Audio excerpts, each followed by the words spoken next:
Are you excited? Are you excited out there? Shout out to everybody out there. It's your boy TPJ. I am here. I am currently back right now. Welcome to the Perfect Journey podcast, starring your boy TPJ. You can find me on Twitter, Instagram at RealTPJ. That's ReelTPJ. Is a film joke if you don't get it, you damn dummy.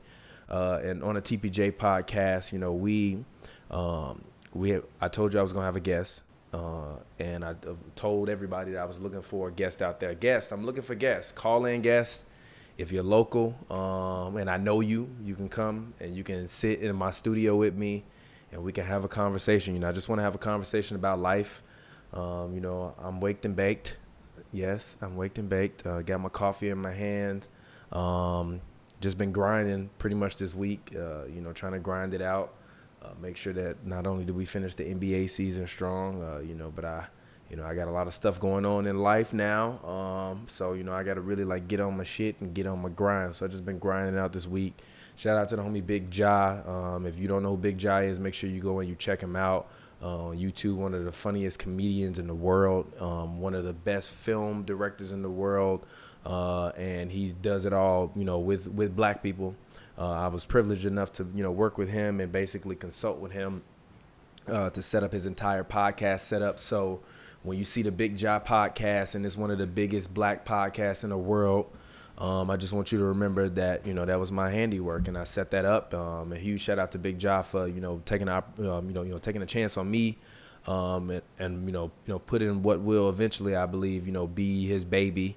You know, in his hands in terms of being able to allow him to, you know, do the podcast stuff. So if you don't know about me, you know, I do, you know, podcast consulting. I'm still a filmmaker. I produce. I do graphic design, a little bit of web design. I do photography still. I still do videography, and I've been a corporate executive and as well as worked in corporate America for about the past like 8 years. So. You know, I'm a multifaceted guy. That's also why I told you I wanted to do this show, because I'm a multifaceted guy. So, you know, I had to make sure that I continue to bring multifaceted people on. And, you know, today my special guest, he's a comedian, you know, from Chicago. He served in the military. And he's somebody that I actually went to high school with. So, he's going to come on in a quick second, but before I introduce him, but just a little bit about, you know, backstory about me and him. We went to high school together. I believe he played football. You know, I'll let him confirm that in a second. You know, Dion was just cool, man. He was always, you know, a funny guy. So it's funny that Dion, you know, is doing comedy now. But Dion, the thing I remember about Dion, and we're going to talk about this, is like Dion was like a tough guy in high school. So, you know, but he was funny as hell. So he was the type of person you got to worry about him beating your ass and then telling you jokes about it afterwards. So, you know, but, you know, he's been doing his comedy thing. So make sure you go and you follow him on TikTok. I'm going to let him, you know, get his plug in and everything in a second. But I just appreciate him for being the first person to come on the Perfect Journey podcast. You know, Dion's a guy that has continued to follow my progress since I left Chicago. And although I don't really mess with a lot of people because, you know, a lot of people that I fucked with back then was kind of fake, especially because I was little as hell. So people used to kind of just want to tee off on me because, you know, I used to be really, really little. Like I'm about 5'11" now. But when I was in high school, I was about 4'11" to 5'3" up until I was basically like 17. Until I graduated, pretty much, I was little as hell. And then after I graduated, I grew like a foot basically. So it was a lot of people that used to try to play me that now they be trying to be cool with me. I'm like, get the fuck out of here. But Dion was always cool with me. You know, we always just laugh and joke. So huge shout out to Dion. Dion, you can go ahead and you can talk to the people, let them know who you are, where you're from, and thank you for coming on the show. No problem, no Dion? problem at all, man. Now, yeah, can Yeah, you I can hear hear you. me? My bad. I had you muted. Go ahead, Oh, my bad. okay. No problem at all, man. What's up, man? People, I'm Dion Dawson. It's so funny, your recollection of me in high school because on my side, it's like it's the opposite, and that's the funniest Yeah. thing ever. So we're gonna get to that. But I guess me in a nutshell, comedian, uh, by trade, but I mean I'm multifaceted as well. I like to pride myself on being a Renaissance Mm-hmm. man. Um, I kind of just like to know and do as much as Mm-hmm. possible. So I mean I do comedy. I have my own small scale LLC. I mean I've done mass communications in the military for 6 years in the Navy. Little web design, primarily journalism, photography, videography. I learned how to change the oil on my car in the last 12 months, so I feel like I'm finally adulting. But yeah, that's I mean that's pretty much me. I'm you know what I mean. It comes out of conversation, but the elevator pitch is just you know I'm a normal guy. I don't tell jokes as much as just it's kind of the way I see things and how I Mm-hmm. process. You know what I Yeah, mean? yeah, yeah. I feel what you mean. So it's kind of beyond like a physical comedy or skits. It's more so about your perspective on how you see the world. I get what you mean. Yeah, but no, I mean no disrespect in terms of that's how I remember you. I just remember you. No, because it's like everybody back then that played football, like y'all don't realize y'all was fucking nuts. Y'all was just like in that mode. You know what I No, no, mean? You know what I mean? Like y'all was yeah, in of that course, but athlete mode of just like going full throttle 24/7. So like some of y'all was cool, but some of y'all was just assholes because y'all was playing football and y'all had to be fucking hyped up all the time. You know what I mean? But I always remember, yeah, but you was always cool with me. But I also knew that like, don't fuck with Dion because Dion might beat your ass. man, you ever tell what's funny? Like after freshman year, I didn't even like touch or try football or anything.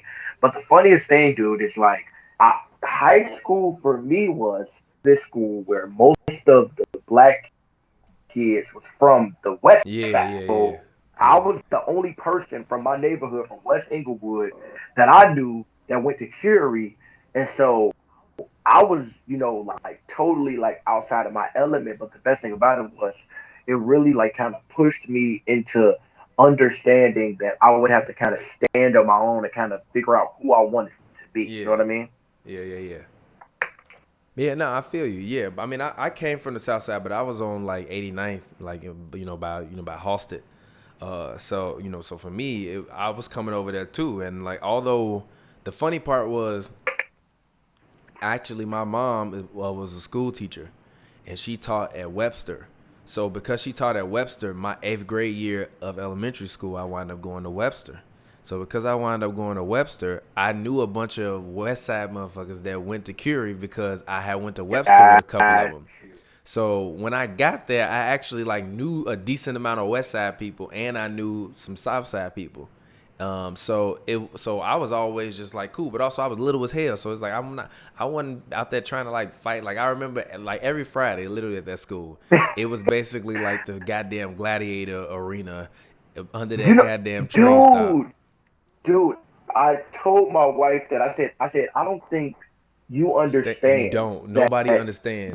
do you remember there was a time when the black kids played point 'em out, knock 'em out, Yeah. and Oh. every time they played it, they knocked out a Mexican dude, and so literally it all culminated in one day. I come outside, everybody knew Yeah. that day was gonna be bad, and when you came Man. outside from the front door Gee, all it the was way to the bad. damn train turnstile, it was nothing but pandemonium, dude. Yeah, it was fight. It was fight. If they was fighting in the middle of the street, they had bricks, they had bats, they had wood planks. It was like what? Brass It was knuckles. like yo, what is going on here? Like yo, what? They were literally, but they used to play point 'em out, knock 'em out, and Yep. literally they would just be randomly knocking out these Mexican kids for no reason. And then one For day they were just no like, "Yo, reason at all. it was like enough, legit enough." And then it Like, went up. like you saw like Leonidas and like 299 motherfuckers just decide to just stop there. I'm like, Dead oh ass. It my was bad. It was like god. in the middle of Pulaski though. In the middle of Pulaski, in the middle of Archer, on the bus stops, by the buses, in the train station, on the Everywhere, bro. train, in the mall. They was running underneath them train, like them train tracks. They was running underneath the Yep. train. Like it was just like, yo, what is going on? It was some pretty bad race wars at Curie. Like people don't really remember. Like it was like Oh yeah. it was a couple legit race wars at that school where it was the blacks Yeah. versus the Hispanic kids. Like it was some real ass shit going on there. But also it was a lot of just stupid kid shit. Cause why the hell are y'all playing point 'em out, knock 'em out on a Friday? Go home Exactly, and do some dude. shit. Literally, like play, Go dude, home and do some shit. dude. That was before the But you know internet what, was man? I crazy think though. Also, I, so we didn't I have a reason to really, you know what I mean? Like now these kids can probably like go home exactly. and they probably just be on the internet on the computer all day long. back then that was really before like the internet was really the internet. Like Facebook was still very slow at its infancy. You didn't have no videos Oh on my Facebook. It God. was like you could only upload so many pictures.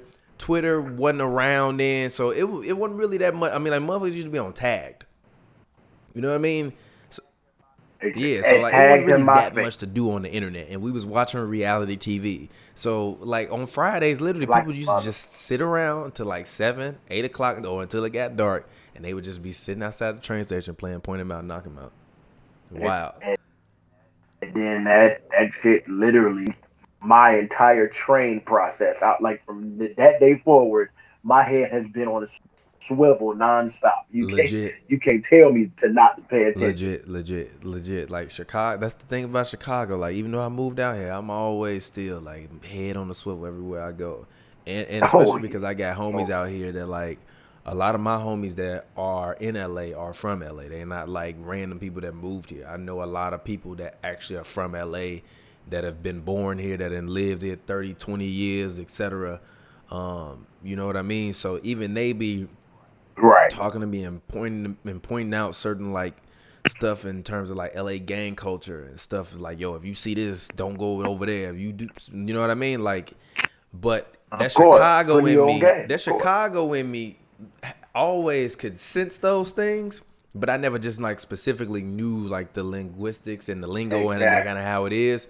But now that I'm learning, I'm like, yo, like I felt something in that situation because they probably was looking like, yo, where you from? Like, and I'm like, hey, I'm not from here, bro. I'm from Chicago, and literally, I done been tried a couple times in LA with somebody like, yo, where you from? But then usually I'm just like, yo, I'm from Chicago, and they like, and usually because there's so many black people out here that got family in Chicago, they always ask like, what part of Chicago you from?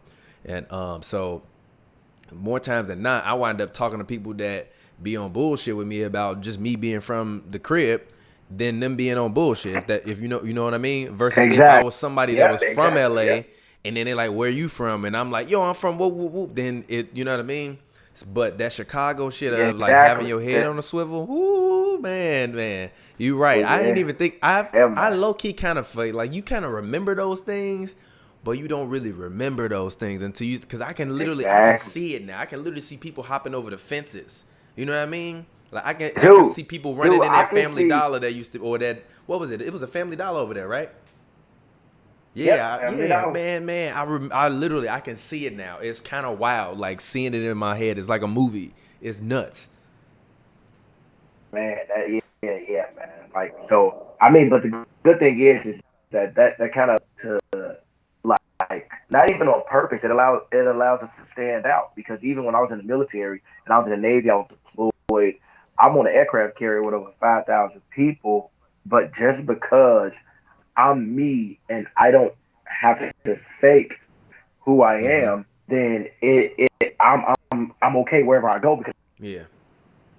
Yeah, legit. That's how I am too. Legit. That's how I am too. But we're gonna go ahead. On the TPJ podcast, the Perfect Journey podcast. We every episode I like to kind of tackle a word, and not necessarily. And I'm sure eventually some of these words will repeat. But I like to tackle a word. And my thing is, I want to give the guest, whenever I have a guest on, the opportunity to be able to give me a word in which they want to talk about. Dion, he chose the word happiness. The word happiness is the state of being happy.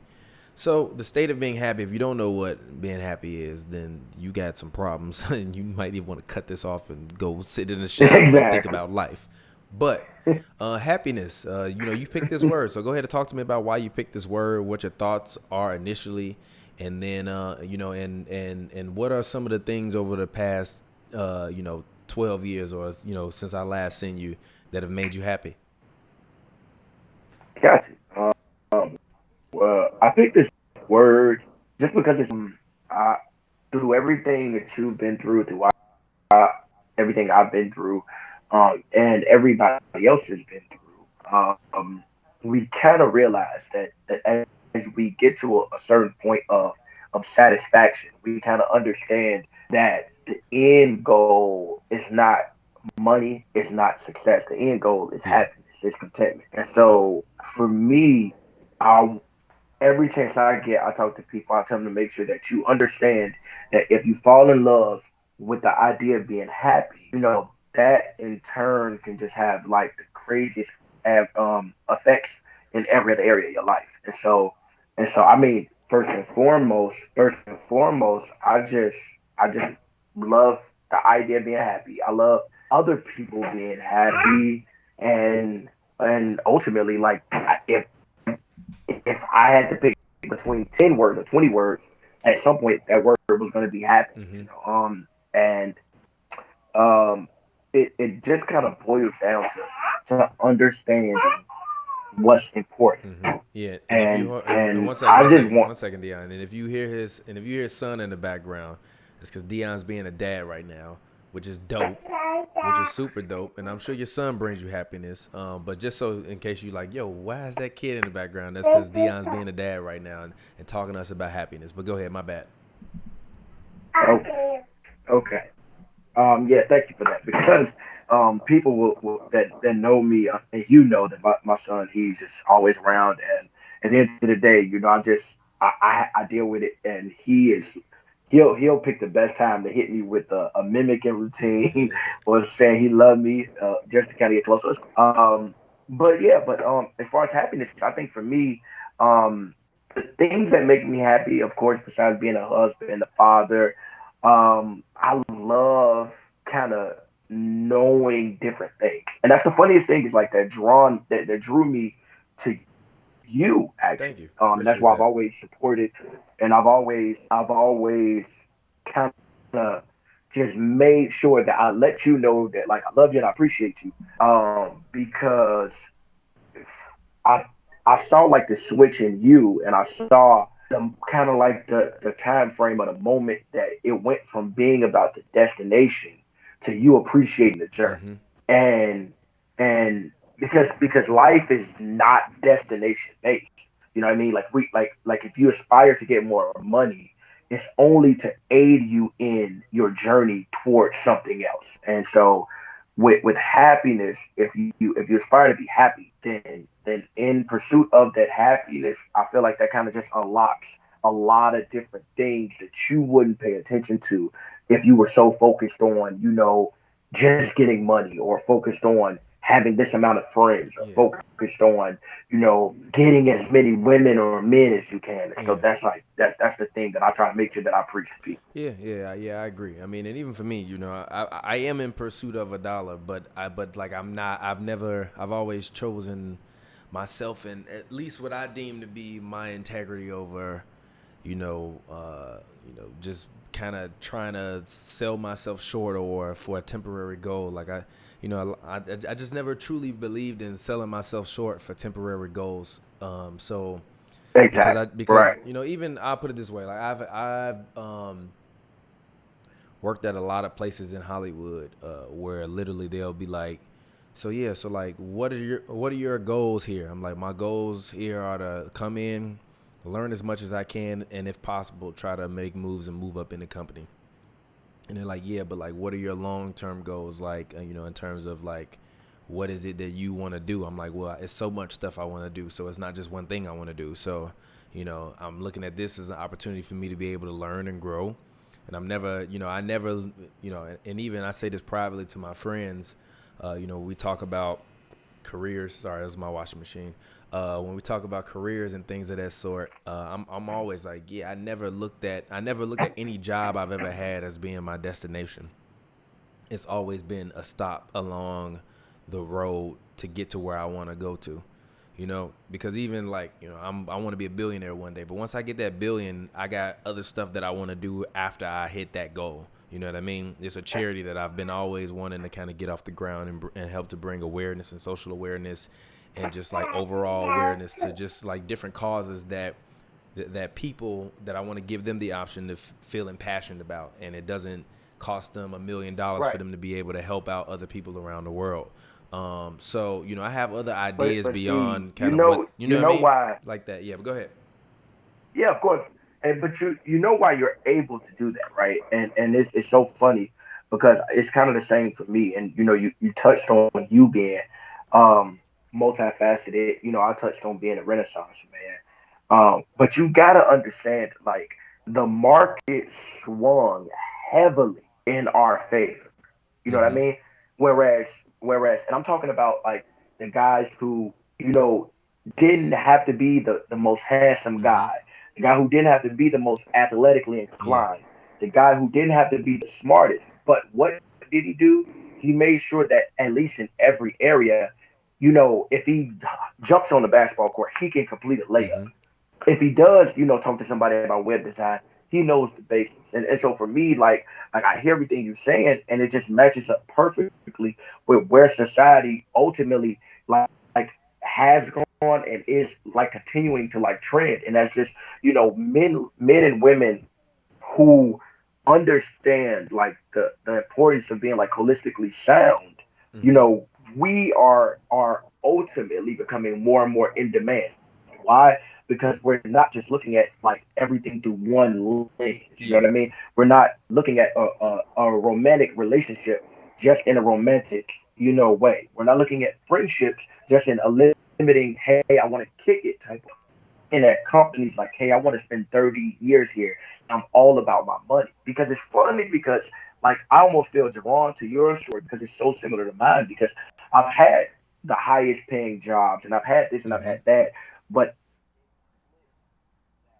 once it climb is thing. And once I actually, and I actually, was there for my son's birth and actually know what it means to kind of be there day to day. Yeah. It changed the narrative for how I shaped my life. You know Yeah. what I mean? And that's the like any controversy that Dwayne Wade and I Mm-hmm. was just like because everything has changed, I don't have to worry about how I'm received because the only thing I'm doing is speaking from a proactive standpoint. Mm-hmm. You know what I mean? And that's it with happiness. People are saying, well, this and that, and I kids when it comes to friendships, when it comes to family, when it comes to business. Mm-hmm. I can't control everything. I only can control, I can only hope that, you know, my children can experience love, Mm-hmm. they're safe, and that they know that I love them. Because that's the only thing that those are the only things that I know ultimately matter. And Yeah. and having such a clear way of just looking at a lot of different things, man. Like that's why like I think like you're so you can focus on what you're doing now because like now that society is valuing you whether you're 4'11" or 5'10" or Mm-hmm. whatever. I think like now that can really appreciate how well rounded of a person you are. Mm-hmm. Yeah, I agree. In terms of, so, I said I wanted to hear from you in terms of what are the things that, make you happy. Talk to me. What are a few things over the past, 10, 12 years, since I've seen you that have, made you happy? I think the major thing I think that made me happy was that at one point like well first and foremost like even before the 12 years I had high school and everything because I mean I don't know if you actually knew but I was homeless all of high school. Really? Really? Are you Yes, serious? yes, yes, Wow. I yes. did I not was know that. I um did I not know that. I was yeah I was completely homeless. My mom had a drug problem. Wow. Um, and that thank God she's like I believe over 5 or 6 years sober. And because of that upbringing, like okay, Bryson, okay, okay, I will give it to you later. I'm sorry, my son is It's fine. It's getting fine. ice cream. It's fine. Yes.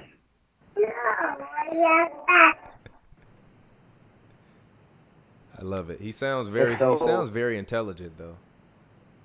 dude, listen, he reminds me of me so How much, old man. is your son? It's crazy. Like that's why he's Yeah, I was three. about to say he's 3. Yeah, He's he three. sounds really, really smart. Man, dude, he's such a mini me. The stuff he says, man. But yeah, but anyways, yeah, like I was, I was homeless, and then after that, I got through a period where I got out the military, went through it.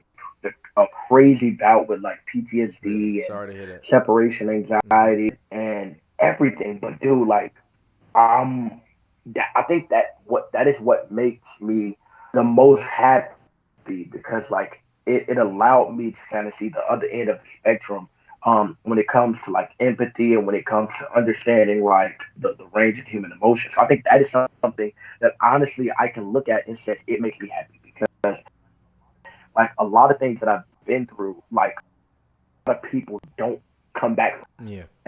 And those are the things that kind of should make you happy. It's the things that make your story, whether good or bad.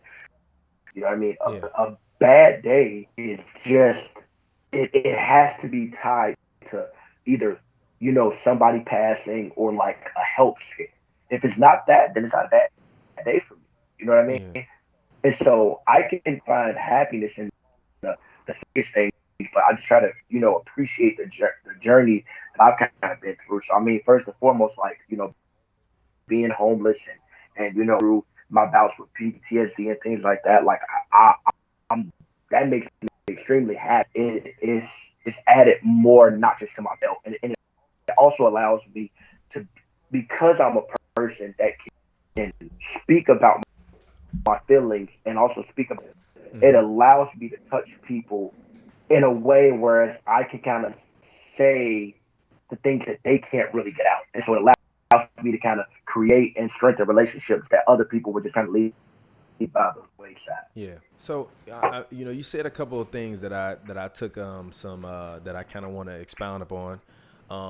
Because I also, I don't really I'm gonna put it this way, and I'm not trying to say it in a negative way. I'm just saying it as it's like candidly. Like I don't know a ton of people that are our age that have really served in the military. I know some reserves and things of that sort, but in terms of like actually serving, don't know too many people Right. our age that have served. So even when you mention PTSD, and when you mention being homeless as a child, like those types of um, situations are seem to share a small commonplace between a lot of service members.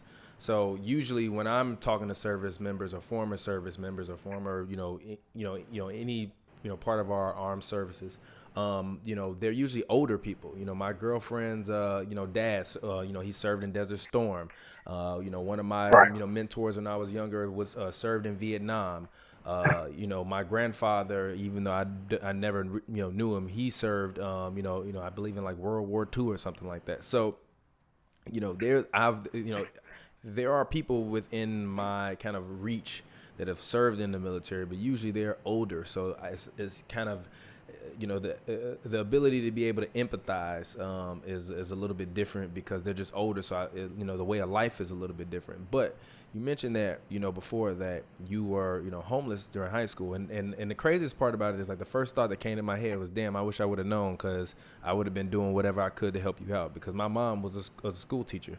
So my whole life and my whole upbringing, I saw her helping out students that were homeless or that were being assaulted or that were going through some real tough times at home or didn't have clothes. I remember I'm telling my mother that one of my classmates didn't have like jeans and stuff, or he had old jeans that he wore every day.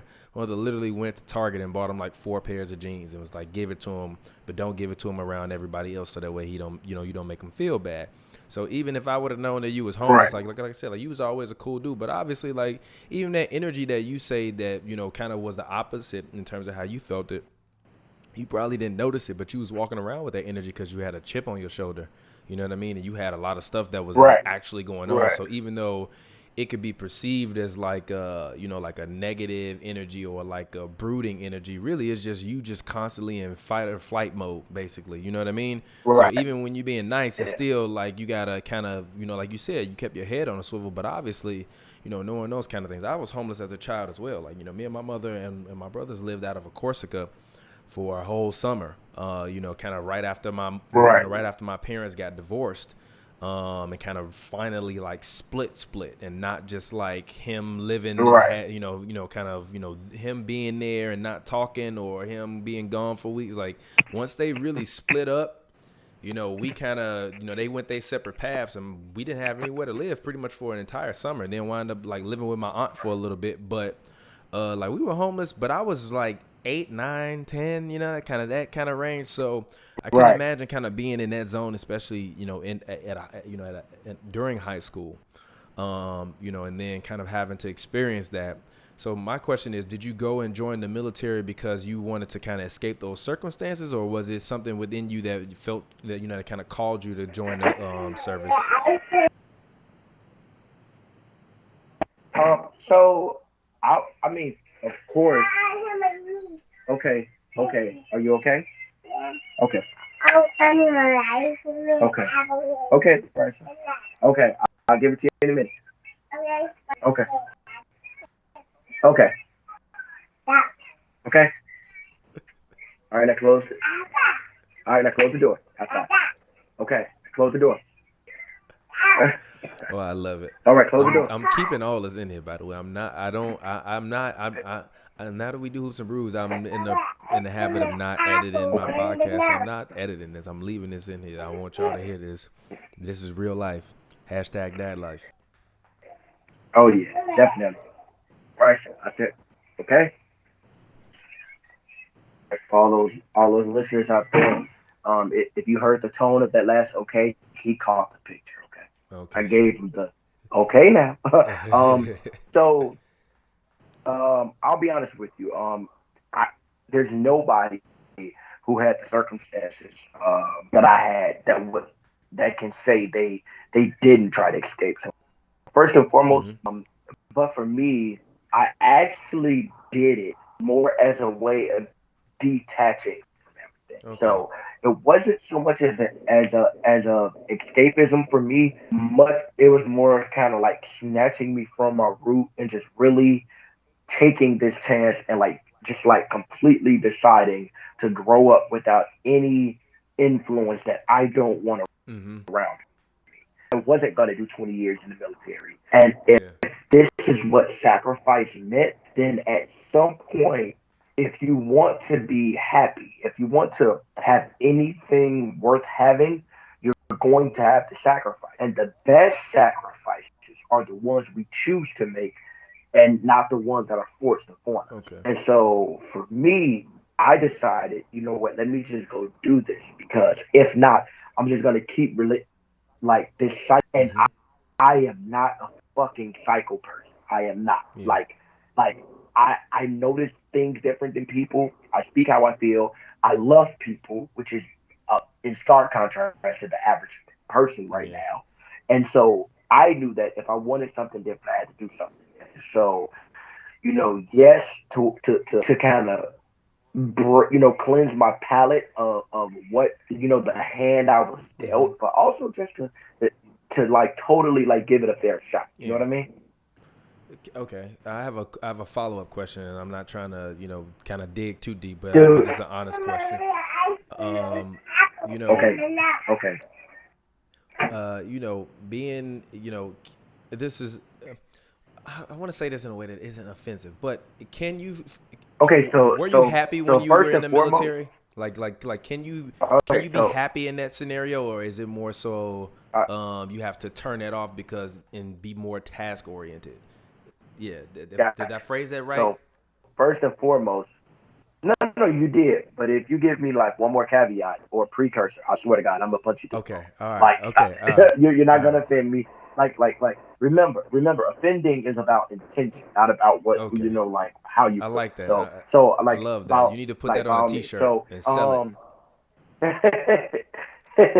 um, I can say a lot of unhappy times, Hmm. but I think you like the thing with in whatever setting you're in Hmm. is that's part of understanding what happiness is. Hmm. And so the good thing about it is that as I was okay, right, yeah, that's the same message for the second. Um, so for the Bryson, What is he at? What is he eating? Apples? You there? he's basically telling me flavors of ice cream that we're Okay, okay. trying. So yeah, so that's the happiness is that he everybody that was our age. So no matter where you were when around the world, you still had your own journey with like what happiness is, what you were chasing. And so for me, I mean, did I have times when I was unhappy? Like fuck yeah, but accepting, what the ultimate task was, the moment that I realized how to kind of compartmentalize my feelings throughout the day or throughout relationships or throughout, evolution. And by evolution, I mean certain movements, meaning whether I'm deployed or I'm back here in the States, it kind of helped me mature and look at things a certain way. Hmm. You know what I mean? And so um, I think when it comes to happiness is more indicative of where you are, in your maturation process or in your like in your ability to appreciate like any given day.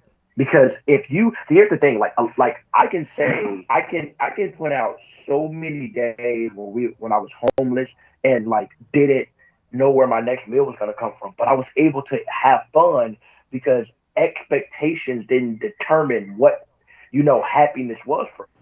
I mean, I have a time when me and my mom in a crack house for a few months, and at one point for 5 straight days, I ate nothing but croutons. You know what I mean? Wow. Wow. Wow. So, Wow. so for me, Wow. yeah. Yeah, wow. Wow. Wow. Yeah. Yeah. That's yeah. Yeah. You know what I mean? Yeah. And so ultimately, I mean, when it came to the military, I think that when we're in those situations, and I'll give a quick little story just to kind of Mhm. show you, um, the moment that it kind of clicked for me was we had deployed, and I'm in the Gulf of Oman, Mhm. and it's okay. Hold on one moment, okay? Okay, I'll be there in a minute, okay? Yeah, for, so we're in the Gulf of Oman. It is about 11 o'clock at night. Now on deployment, we worked about 16. Hold on one moment. Jeez. Dad life, man. I love it. I love it. Seriously, I love it. I don't know where the Gulf of Oman is. I'm a guess. I'm gonna say Yeah, Middle East. yeah, yeah. That's in the Okay. Middle East. Yep, Middle East. Okay.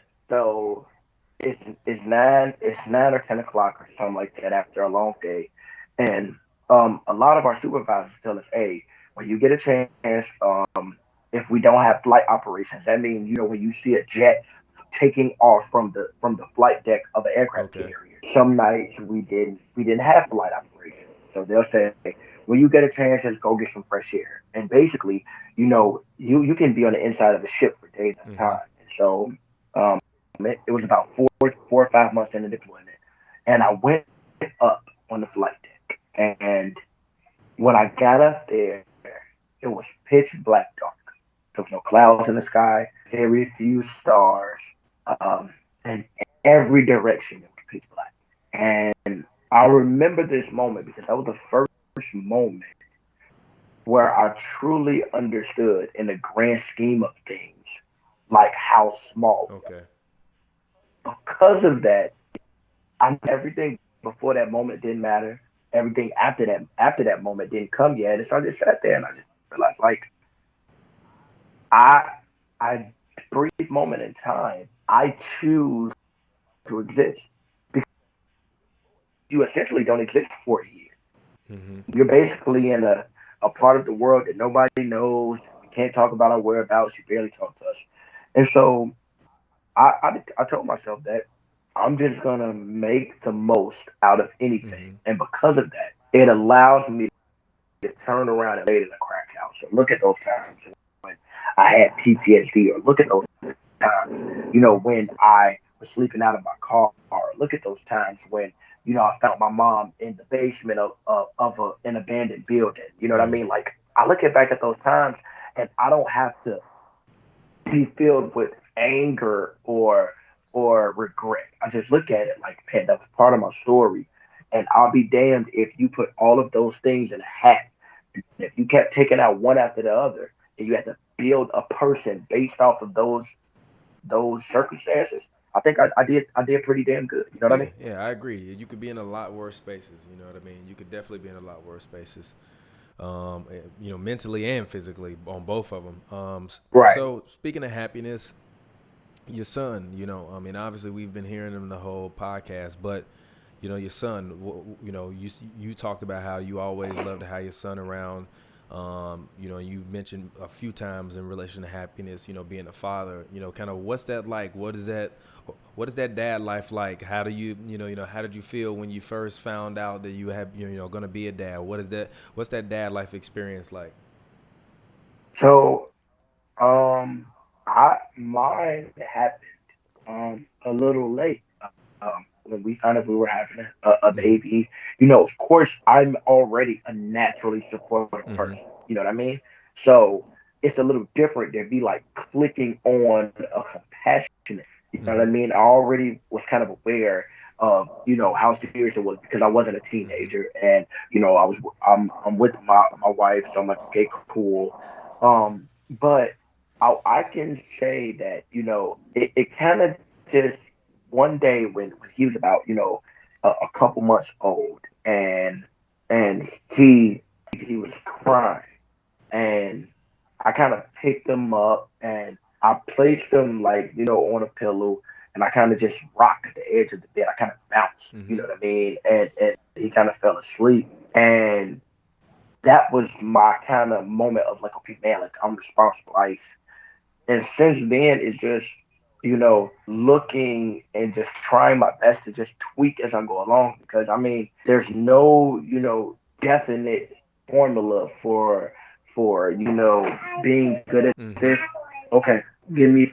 There's no formula for being good or bad, but um, I just I just try to make sure that my son knows that I love Mm-hmm. him, and he does. I try to just have those moments where we talk, and you know I'll randomly pick him up from his grandmother's house because whenever we walk into the car, when he first started Mm-hmm. walking, I would always say, "How are you doing?" Just kind of have our little moment before I put him in his car seat, walking from the porch to the car. And so, ago, for the first time, I slipped up asking when we walked outside, and Mm-hmm. as we got to the stairs, he said, because I had just got back from the gym, I picked him up, and he said, "Hey, Dad," and he said, "I'm having a pretty good day." And him giving me that little review, Mm-hmm. like without me saying it, those are the things that kind of mean the world to you. It's just the moments when you try to do something on your own without anybody watching, without your spouse Mm-hmm. watching, or your significant other watching, and you just see if you can kind of like enact some type of like change. And that was my moment where like he did that like he kind of knows that I Mm-hmm. care how his day. You Uh-huh. know what I mean? Because I know Chicago didn't give a shit about our days when we were kids. You know what I mean? Mm-hmm. And so that's it, man. But I mean, it's every day. It's repetitive. It gets difficult, and you have your days where you feel like you're about to snap, but then you also have these days that, like, Mm-hmm. I remember when he would sleep so long one night when he was an infant, and I literally like crawled on the floor next to his bed and just looked at his chest to make sure he was breathing.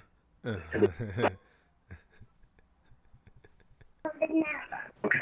And so it's just those things, man. I Yeah. think like it's just those things that ultimately like it gives you another feather in your cap because it's you even if it's not your child, it's just about paying it forward. Yeah. You know what I mean? And just trying to be as good of a person as you can be. And I think if we have more people who are speaking from a place of happiness, then ultimately that wave will just continue to grow and grow and grow because love and happiness will always win out with hate. if we allow it to, and if we allow those people who have a heart strong enough to like defend against that. You know what I mean?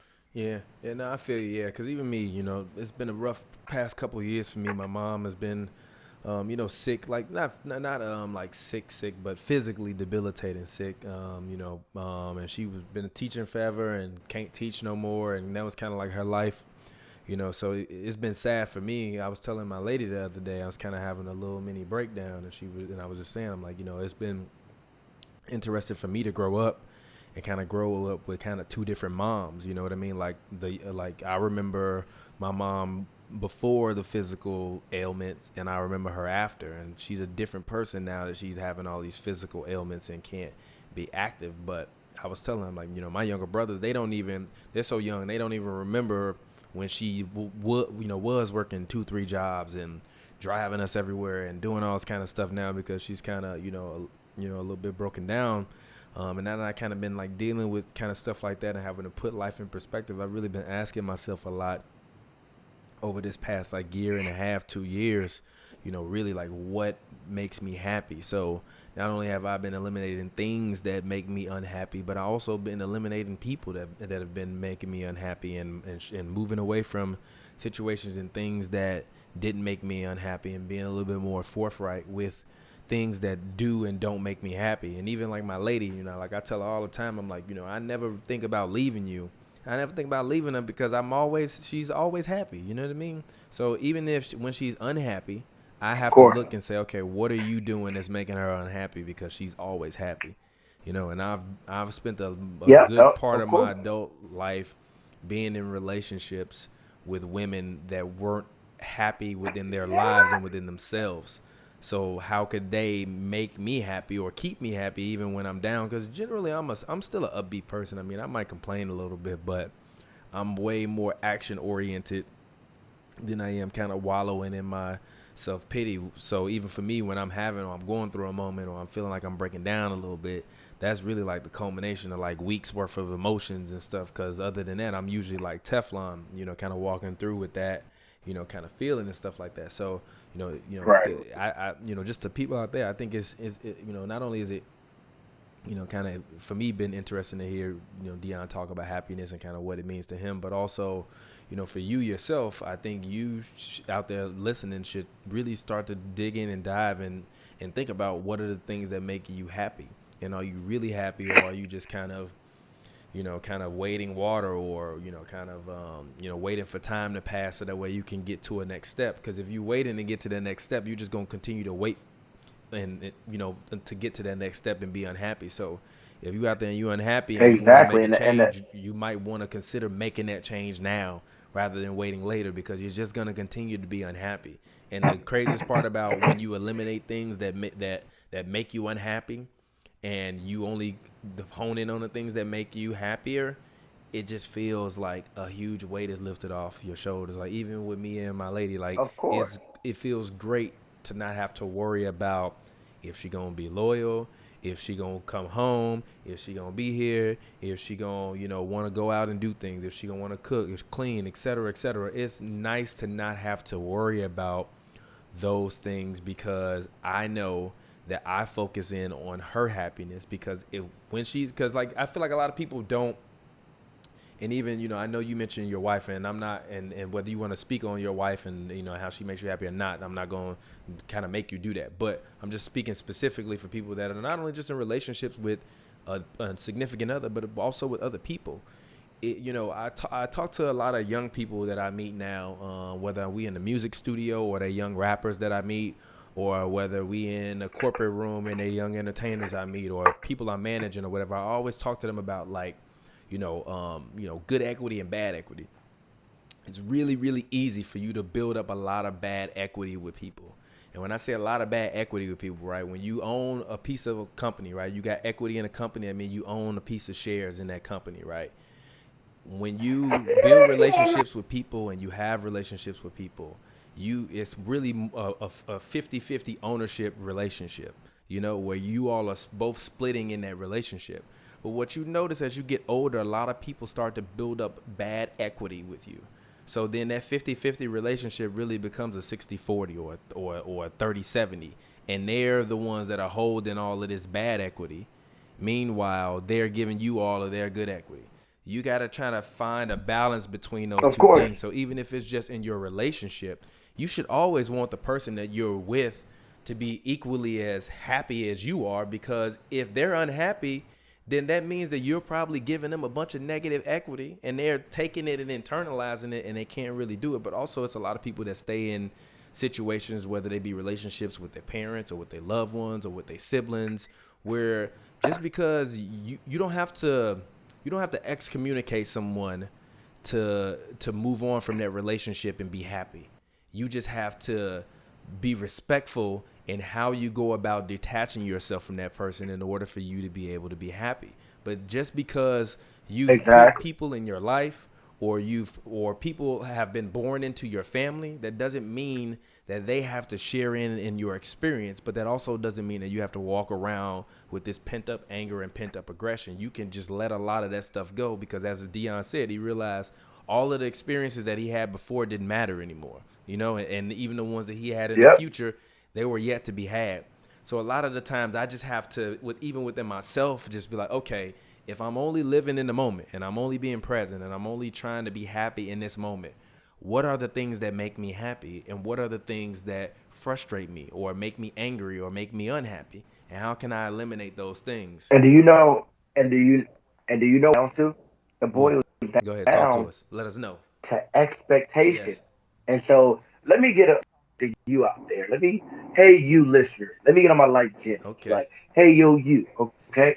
Um, what I want you to do is to not expectation control your life. Don't let expectation of relationship, of money, of of of your job, of your spouse, of your family, of your friends.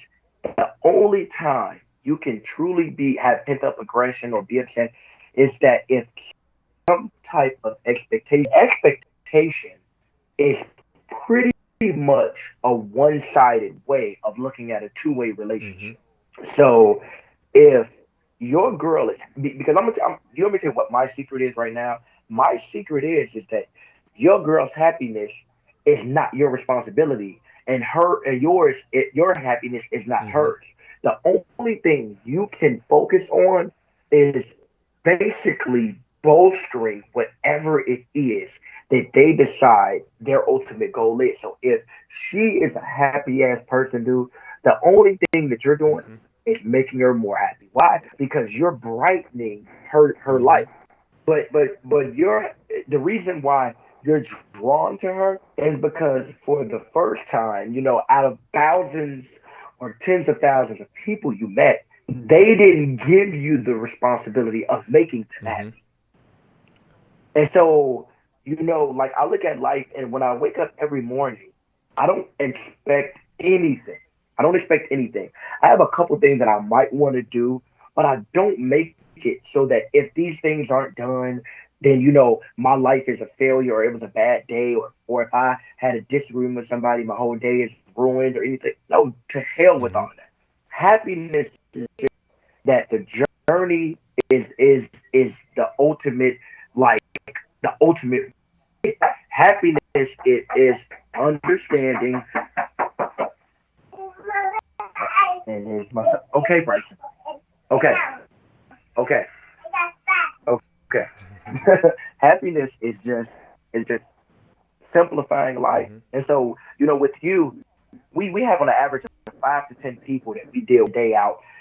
That's our immediate, like our immediate network. The problem is we only acknowledge five of them, and the other five that are there, you know, begging to love us and begging to support us. We in favor of five people who show us that they don't give a damn Mm-hmm. or show us that they don't love us as much as we love Mm-hmm. them. Like your network, if you take the time to just, man, who loves me? You'll Mm-hmm. get your 10 people. Yeah. But if you ask somebody, who do they love? Those 10 people won't be the same. Mm-hmm. True. And so that's what it's about. You know what I mean? Like I ultimately love the idea of somebody else being happy, and I know that that's a gift from God. Like that's one of my gifts is being able to love somebody else's happiness. But order for me, in order for me to love that, I have to make sure that I'm in these relationships and I'm making sure that I'm watering the people that need water. And some people just kind of need their own time in the sun. You know what I mean? Yeah, That's it. true. You know what I mean? I can't keep giving water when they need sun. You know? Yeah, that's I I agree, and I think that whoever's listening to this, I hope you walk away with that message and you really take that to heart because it really is the truth. Like some, he's right. Sometimes people don't need water. Sometimes they just need a little bit of sun. But Dion, man, I really, really appreciate this conversation. I'm definitely gonna have you back. After I cycle through another round of guests, and then we're gonna pick another word and we can tackle that. I'm sure you have some more, gems and some more stories. But huge shout out to you once again for calling in and for giving me the opportunity to be able to talk to you and catch up with you. As I said to you, the viewer out there, this is it's really just about me trying to, like I said, create a different voice, kind of in the one that you just see of me yelling and screaming, and really just kind of get to know me a little bit more, but also get to know some really cool people as well as be able to just hear some conversations in relations to things that everybody is interested in talking about. And I think that the dope part about me giving my guests the opportunity to choose their own word to be able to use for the show is that we're going to get a lot of random conversations, a lot of random inspiration, a lot of random jewels being dropped on us. So thank you, number one, for choosing the word happiness. And I really appreciate this conversation. I learned a lot about you, and I feel like I really there's a lot of things that you said that that I think will not only be life lessons for me and takeaways for me, but that other people can take away and find inspiration, from this conversation as well. Thanks again, Dion. Go ahead, talk to the people, let them know where they can find you at on the internet, and let them know who you are, man. Okay. All right, man. Look, I appreciate it, man. I had a blast. I love talking. And I love kind of giving my side of my wisdom through all the walks of life that I kind of been through in my short 30 years. You can find me on TikTok, Dion King Dawson. You can find me on Instagram, Dion Does Comedy on IG, or hell, even just Dion Dawson, my private page. I don't really care. Dion the comedian on Facebook. But I mean, I appreciate you taking this route because this is kind of you giving back, and it's funny because you know you said like a different voice, but honestly, like I think this is kind of like your charity podcast. This is you kind of like embarking. Honestly, this is kind of embarking upon those conversations to kind of show that other side. Because I think if we, as you're building up the mogul, part of you, which is definitely coming. Thank you. It's I you about appreciate to be that. the next fucking Magic Johnson minus the age because we can't afford it. Age costs at least $1 billion. um, but honestly, man, like I appreciate you for allowing everybody to just kind of listen to a lot of different things because you never know what might motivate you. And to everybody out there, happiness is the goal, and all I want you to do is just enjoy the journey. The journey is life. The only time your journey is over is when we're dead and gone. So until that moment, you're just reshaping and refining your journey. Yep, I agree. And thank you, Dion, once again. Shout out to all of my viewers and my listeners out there. We're just getting started. The numbers are low now, but trust me, as I start to bring on and have more conversations with more people that I know, I'm calling up on everybody out there that I've ever worked with, that I've ever whatever. If you want to come on and you want to talk to me about life, let's do it. Let's make it happen. I can record these whenever. They're 45 minutes to an hour. So I do plan on at least trying to produce one or two of these a week, for the foreseeable future. So thank you, Dion, again for calling in.